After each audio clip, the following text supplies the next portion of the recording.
Salut à tous, vous êtes sur Lure Channel FR, la chaîne 100% l'heure de pêche. Alors j'espère que vous allez bien. Pourquoi cette nouvelle vidéo? Tout simplement pour vous parler d'un leurre, ce n'est pas une surprise, vous le voyez à l'écran, c'est bien le spinnerbait. J'en ai deux en ma possession et qu'est-ce qu'on va faire dans cette vidéo? On va parler du spinnerbait, on va le passer au crible et on va voir donc voilà de quoi il est composé, comment on l'utilise et bien entendu je vous montrerai aussi des vidéos lors d'une précédente pêche donc avec ces spinnerbait. Donc à tout de suite. Donc pour ce spinnerbait que vous voyez à l'écran, nous on a plus l'habitude qu'on va sur le marché des leurres, on va plus voir les leurres souples et les leurres dures. Et là on voit un spinnerbait donc qui est différent mais qui reprend plusieurs caractéristiques de tous ces leurres, hein, le souple, le dur. Pour l'instant je mets celui-ci de côté, mais on va prendre celui-ci pour exemple. On va expliquer un petit peu donc de quoi il est composé, comment il se forme, comment il est. Donc voilà. Sur le spinnerbait, on peut voir qu'il y a deux branches, la première branche et la deuxième branche. Alors quand je disais caractéristiques par rapport aux leurres dures et aux leurres souples, je m'explique.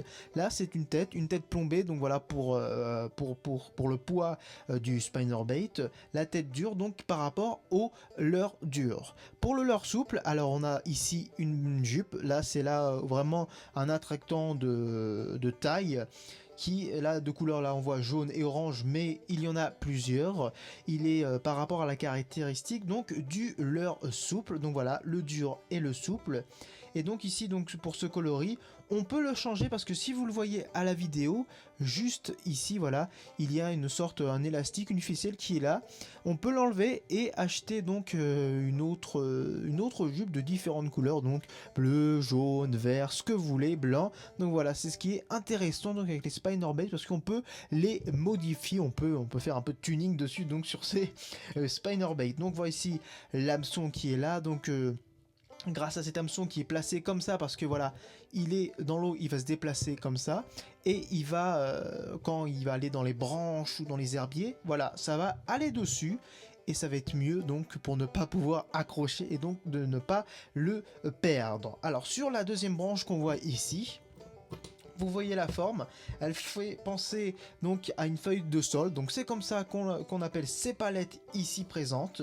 Donc voilà, la feuille de sol, alors elles sont dans cette configuration, elles sont de cette forme là, c'est parce qu'elles donnent une vibration différente par rapport à l'autre leurre que j'ai et que je vais vous présenter, donc l'autre spinnerbait, donc qui a une palette légèrement différent, donc on va le voir tout de suite. Alors pour les spinnerbait, juste avant de commencer avec celui-là, je vais vous parler parce que vous avez pu le voir à l'écran qu'ici là j'ai rajouté un élastique. Pourquoi? Parce que par rapport à ce spinner, vous voyez ici c'est un rond fermé et comme le rond est fermé, donc on n'a pas de problème que la graffe ou le fil se balade sur le spinner, que par rapport donc à ce spinner là, la boucle est ouverte, donc c'est un peu plus embêtant on va dire. Alors je mets un élastique, pourquoi? Parce que s'il est ouvert, la graffe ou le fil peut se balader comme ça ou là, et ça va être, voilà, vous serez obligé de sortir votre canne, de remettre, et là mais pas de panique, hein, vous ne perdrez pas le leurre parce qu'ici ça se bloque et là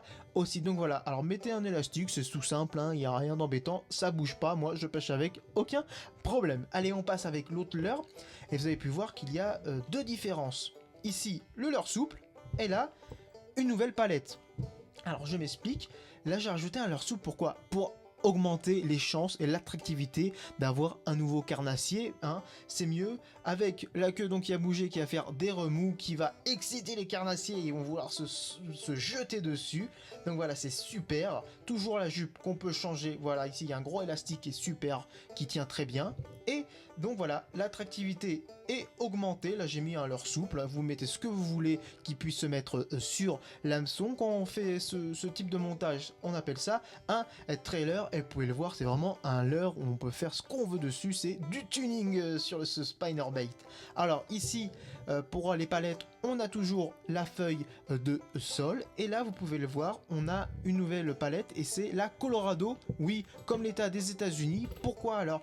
Ça change avec cette palette là parce que elle est ronde, elle brasse plus d'eau et envoie un signal différent par rapport à la feuille de Saul et qui est vraiment un très très bon compromis, donc tous les deux, et je vous conseille de l'utiliser, de rajouter cette palette là ou voilà de l'acheter comme ça, c'est vraiment très très très intéressant. Voilà, et pourquoi pas, comme je suis parti à la pêche la dernière fois et je vous ai filmé tout ça, donc à tout de suite donc pour cette vidéo de démonstration de la nage de ce spinnerbait. Et voilà, c'est parti, on va voir cette nage du spinnerbait. Alors là, on commence avec le rouge et vous voyez tout de suite le leurre souple rajouté à ce spinner. C'est incroyable. Regardez la queue, comment elle se dandine. Franchement, le carnassier, il a qu'une envie, c'est de sauter dessus, de l'attraper. Et vous, bah, bien entendu, de le sortir. Et voilà, vous voyez en plus la palette Colorado et la palette feuille de sol. Un très bon leurre, donc n'hésitez pas à mettre un leurre souple dessus. Et maintenant, on voit l'autre leurre. Donc essentiellement les palettes feuilles de sol, voilà, qui fonctionnent très très bien. Alors petite technique, quand vous pêchez, laissez la canne le plus près de l'eau pour que ça soit linéaire, la ligne soit linéaire, et comme ça vous pourrez bien pêcher. Et voilà, la vidéo est terminée, j'espère qu'elle vous a plu, hein, cette vidéo sur le spinnerbait.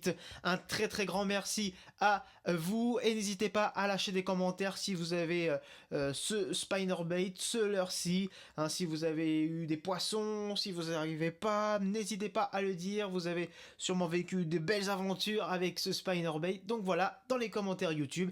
Et bien entendu, je vous le rappelle, on est sur Facebook et sur Twitter, donc voilà, n'hésitez pas à nous liker, à nous suivre, à vous abonner, faites ce que vous voulez, mais franchement, bonne pêche à tous.